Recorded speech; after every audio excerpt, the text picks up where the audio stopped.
शेतात धान्य मळणीचं काम करत असताना एक अत्यंत भीषण दुर्घटना घडली. मळणी यंत्रात डोक्याचा स्कार्फ अडकल्यामुळे एका महिलेचा जागीच मृत्यू झालाय. ही धक्कादायक घटना भोर तालुक्यातील कुरुंगवडी इथं घडलेली असून या घटनेमुळे परिसरात शोककळा पसरली आहे. शुभांगी निलेश राऊत असं या दुर्दैवी महिलेचं नाव आहे.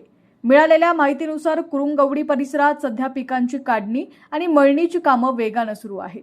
शुभांगी राऊत या ट्रॅक्टरला जोडलेल्या धान्य मळणी यंत्राजवळ काम करत होत्या. कडक उन्हामुळे त्यांनी डोक्याला स्कार्फ बांधलेला. काम करत असताना अचानक या स्कार्फचं टोक फिरत्या मशीनमध्ये अडकलं. मशीनचा वेग जास्त असल्याने काही करण्याच्या आत शुभांगी या मशीनकडे ओढल्या गेल्या.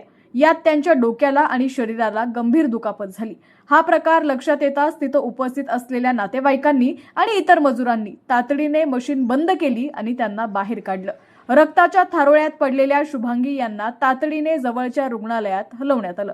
मात्र डॉक्टरांनी त्यांना तपासून मृत घोषित केलं. या घटनेची नोंद स्थानिक पोलिसांनी केलेली असून अचानक घडलेल्या या मृत्यूमुळे राऊत कुटुंबावर दुःखाचा डोंगर कोसळलाय. शेतीकाम करताना अशा प्रकारे स्कार्फ किंवा साडीचा पदर सांभाळून काम केलं पाहिजे, नाहीतर शुभांगी सारखं संकट ओढावण्याचा धोका संभावतो.